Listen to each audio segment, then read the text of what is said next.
오늘 우리에게 주시는 하나님의 말씀은 신약성경 사도행전 2장 43절로부터 47절까지의 말씀이 되겠습니다. 신약성경 190면에 있습니다.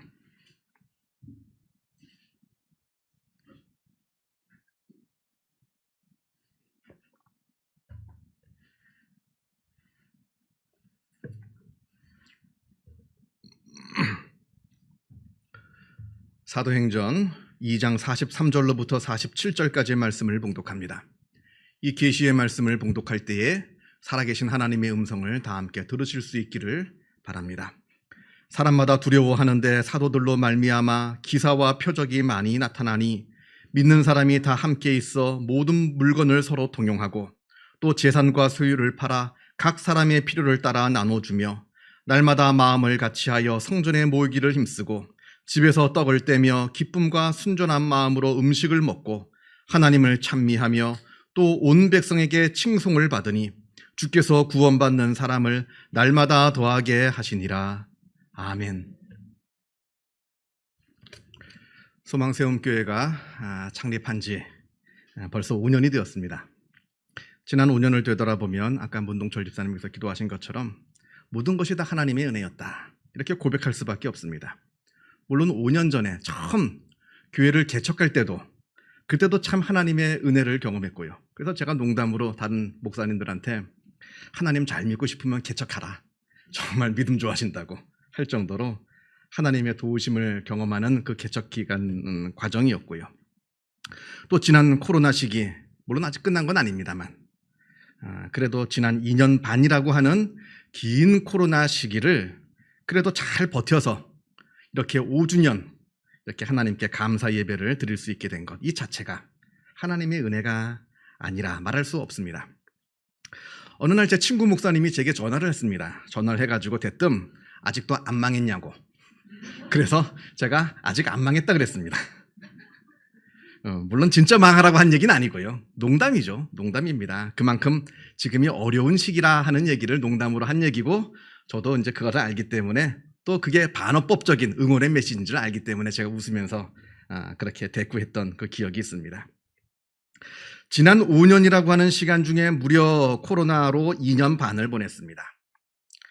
그동안 멀리 이사를 가시는 일이라든지 아니면 그 밖에 여러 이유로 교회를 떠나시는 분들은 계셨어도 새로운 성도가 교회로 들어오는 것이 사실상 가로막혀 있는 그러한 시기를 무려 2년 반 동안이나 보낸 겁니다. 2.5 빼기 2.5는 0입니다.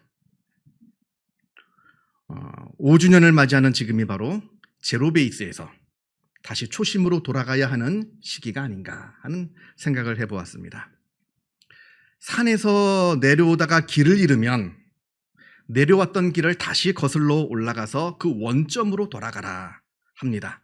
그 원점에서 내가 가야 할 길이 어딘지 다시 확인하고 또 어느 방향으로 나아가야 되는지 다시 그렇게 방향을 잡고 그런 다음에 다시 산을 내려와야지 안전하게 하산할 수 있는 것이지, 만일 그렇지 않고 길을 잃었다고 해서 당황해서 막 하염없이 산을 헤매고 다니면 절대로 길을 찾을 수가 없다, 이렇게 산을 아는 사람들이 조언을 합니다. 제가 처음 교회를 개척할 때 그때를 한번 생각해 보았습니다. 왜 교회를 개척했는가, 그리고 또 어떠한 교회를 만들고 싶어서 교회를 개척했는가.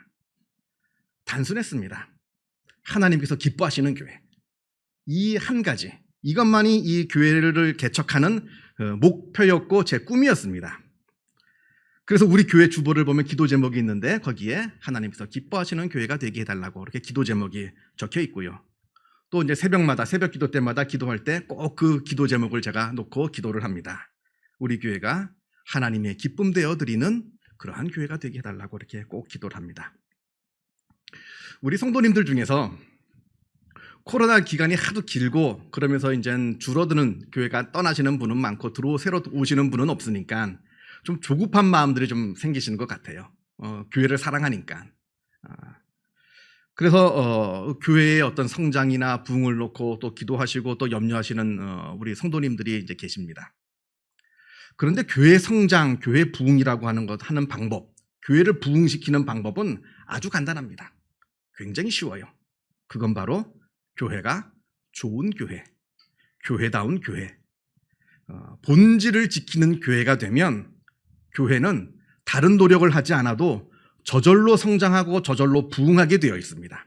이건 아주 간단한 원리입니다. 다른 방법이 없어요. 그냥 좋은 교회가 되면 그 교회는 저절로 성장하게 되어 있습니다. 마치 식당처럼. 식당도 다른 거 필요 없습니다.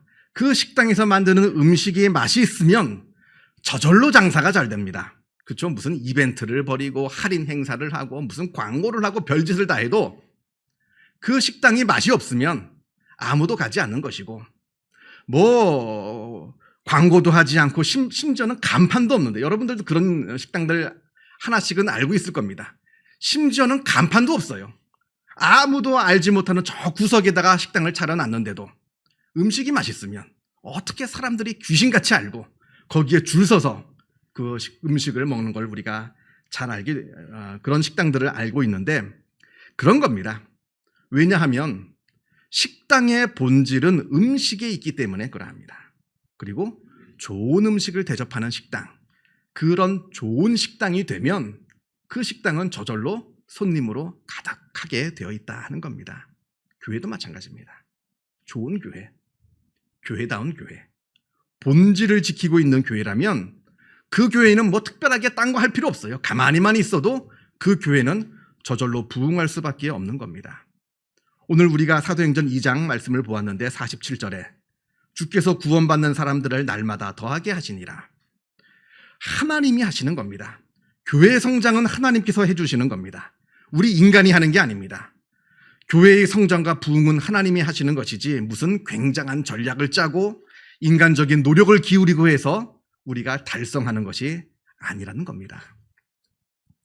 오직 하나님께서 기뻐하시는 교회, 그 본질을 지키는 교회에게, 그 교회다운 교회에게 하나님께서 성도를 더하게 하신다. 성경이 말씀하고 있습니다.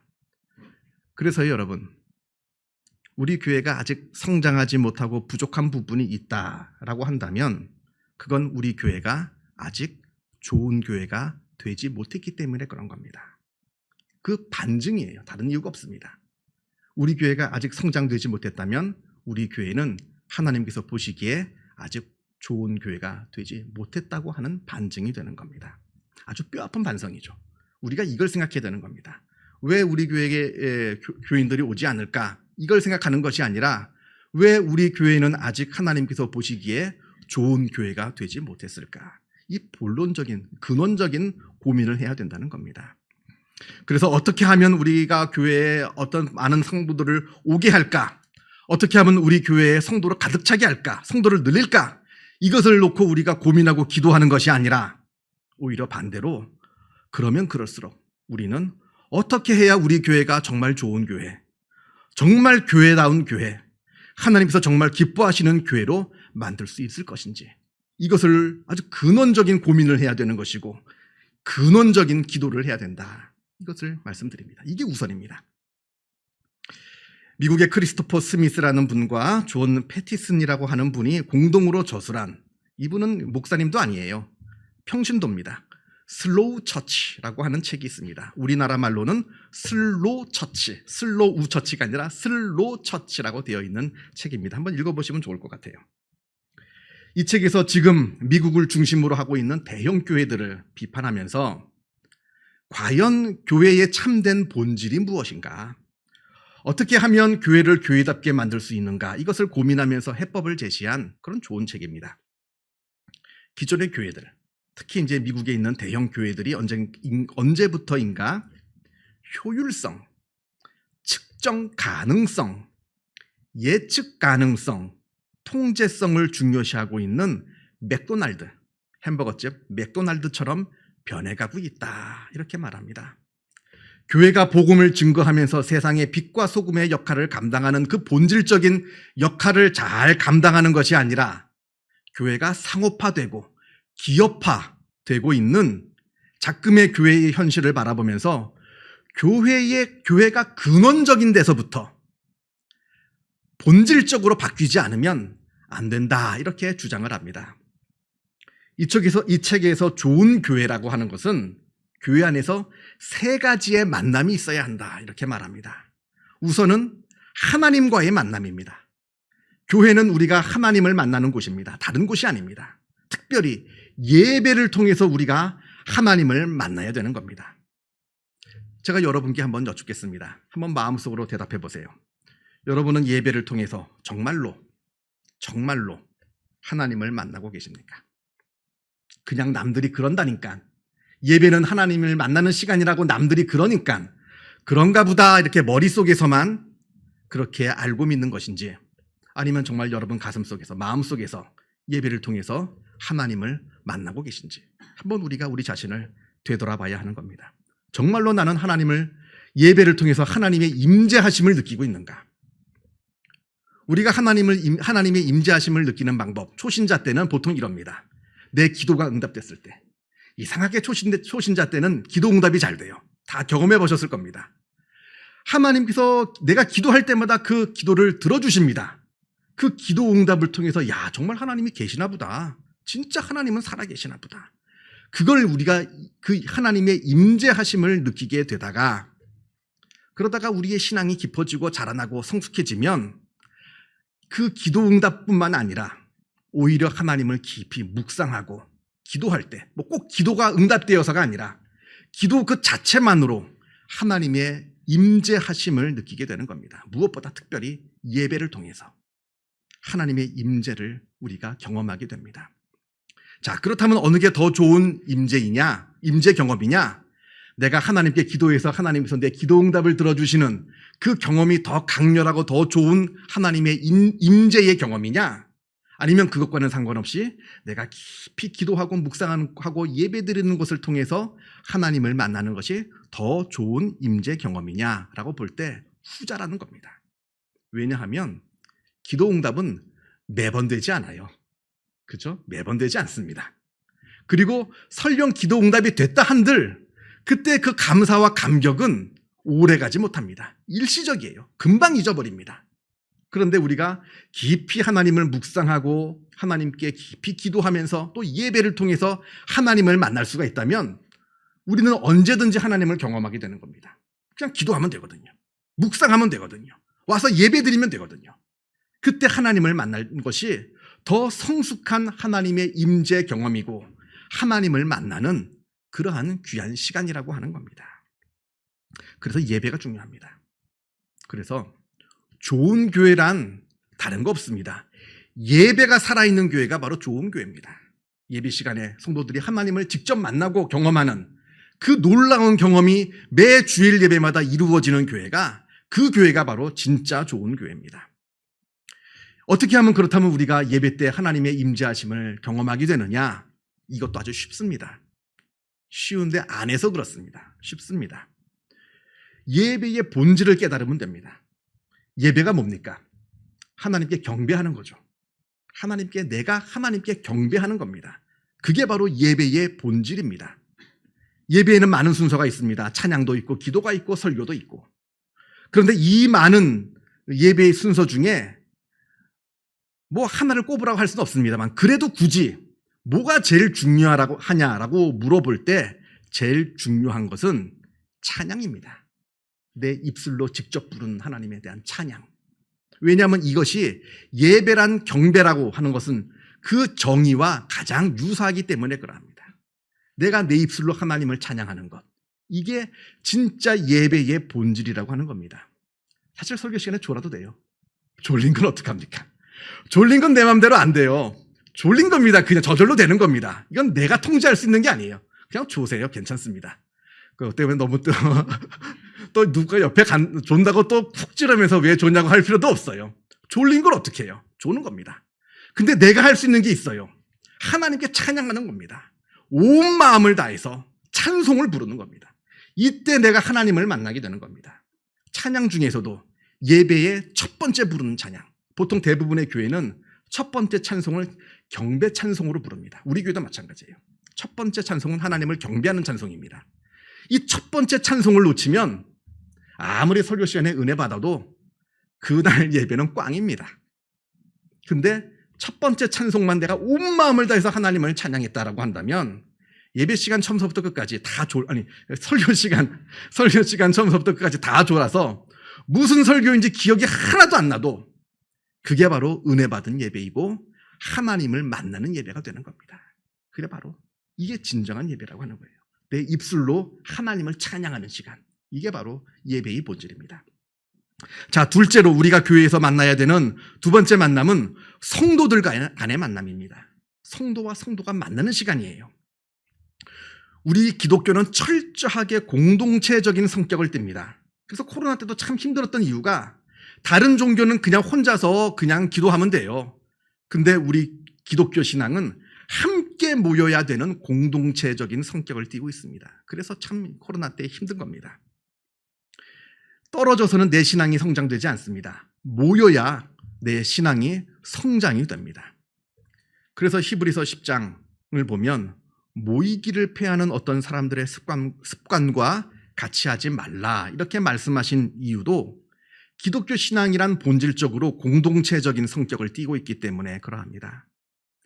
여러분, 우리 신앙은 모일 때 성장합니다. 모이지 않으면 퇴보합니다. 분명합니다. 여러분, 지난 2년 반 동안 코로나 동안 교회에 모이기가 힘들었어요. 한번 여러분의 신앙을 한번 체크해 보시기 바랍니다. 지난 2년 반 동안 내 신앙은 성장했는가 퇴보했는가? 내 믿음이 코로나 이전 때 더 좋았는가 아니면 그 이후에 더 좋아졌는가?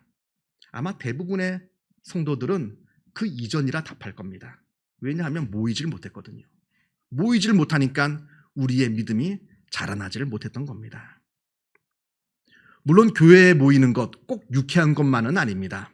왜냐하면 교회에는 내 마음에 드는 사람도 있지만 정말 내 마음에 안 드는 사람도 있거든요. 솔직하게 있죠. 다 있을 겁니다.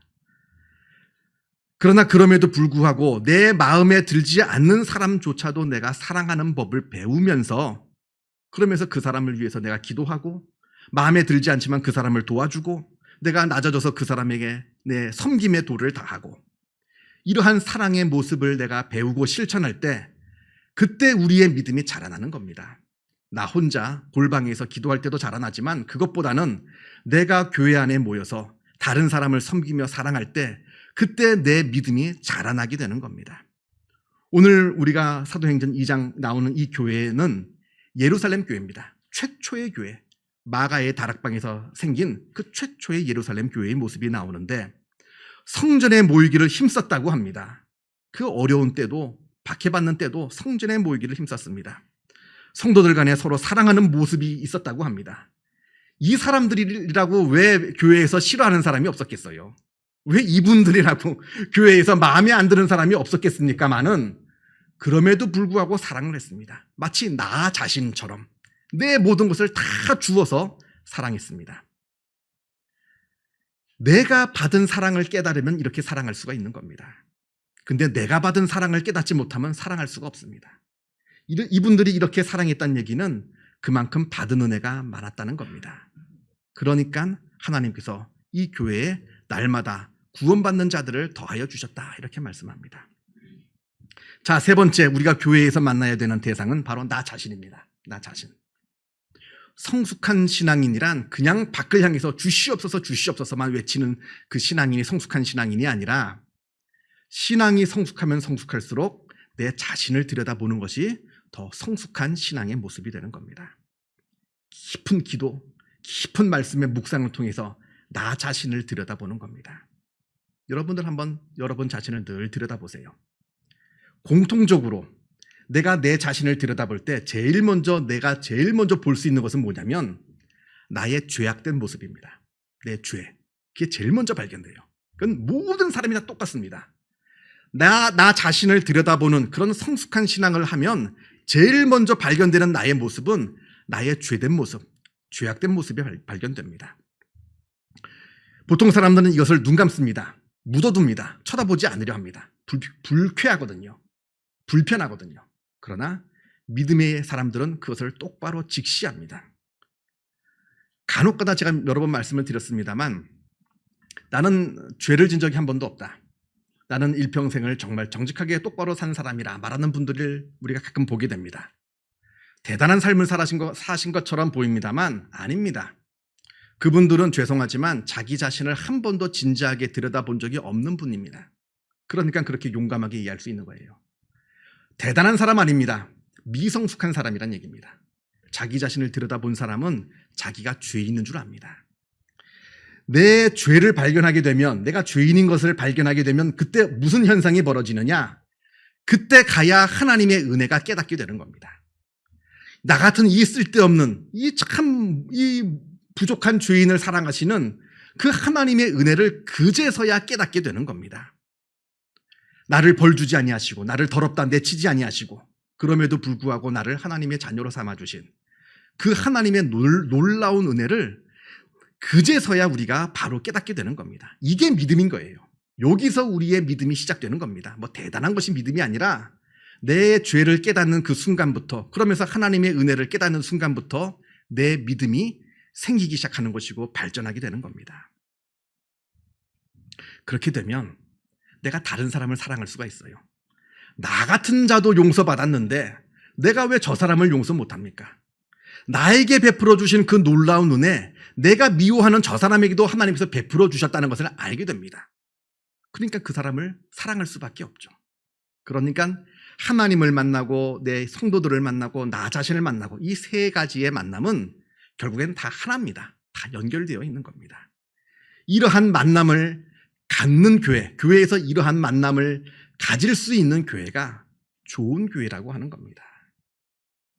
하나님을 예배를 통해서, 특별히 예배를 통해서 하나님을 진실되게 만나고 교회에서 성도들을 만나면서 진실되게 성도를 사랑할 수 있고, 그러면서 나 자신을 되돌아보면서 나 자신을 하나님께 내어 맡기는 이 세 가지의 마음이 있는 교회, 만남이 있는 교회, 이 교회가 정말 좋은 교회인 것이고 하나님께서 기뻐하시는 복된 교회가 되는 겁니다. 소망세움교회가 이러한 교회가 되기를 바랍니다. 하나님께 진심으로 나와서 예배드리는 교회, 성도들 간에 정말로 진실된 사랑의 만남이 있는 교회, 그리고 나 자신을 발견하면서 그 속에서 하나님의 은혜를 체험하는 교회. 우리 교회가 이러한 교회가 될 때, 그때 하나님께서 이 교회에게 구원받는 자들을 더하여 주실 겁니다. 이 놀라운 은혜가 우리 소망세움교회와 또 여러분들이 속한 모든 교회에게 있기를 주님의 이름으로 축원합니다. 기도하겠습니다. 사랑과 은혜가 충만하신 하나님 아버지 감사합니다. 이곳에 주님의 교회로 세워주시어서 지난 5년간 이 교회와 함께하여 주시고 이 교회를 이끌어 주심에 주님의 은혜에 감사를 드립니다. 5년간의 지난 우리의 교회의 모습을 바라봅니다. 이 교회가 하나님께서 정말로 기뻐하시는 교회가 되지 못하였음을 주님께서 용서하여 주옵소서. 정말 교회다운 교회, 정말 본질을 지키는 교회, 정말 좋은 교회가 되지 못함을 주님께서 용서하여 주시옵고, 우리 성도들 간에 또한 우리 이 교회 위에 하나님의 교회가 무엇인지, 정말 좋은 교회가 무엇인지, 하나님께서 기뻐하시는 교회가 무엇인지 기도하는 모습, 또 애쓰는 모습이 있게 하여 주시어서 이 교회가 하나님께서 받으실 만한 복된 교회, 좋은 교회가 되게 하여 주시옵고, 또한 이 교회를 통해서 하나님께서 이곳에 이 땅에 이루고자 하시는 그 놀라운 일들이 이루어지는 복된 교회가 되어질 수 있도록 역사하여 주시옵소서. 모든 것 주님께 감사드리오며 이 모든 말씀 우리 주 예수 그리스도 이름으로 기도하옵나이다. 아멘.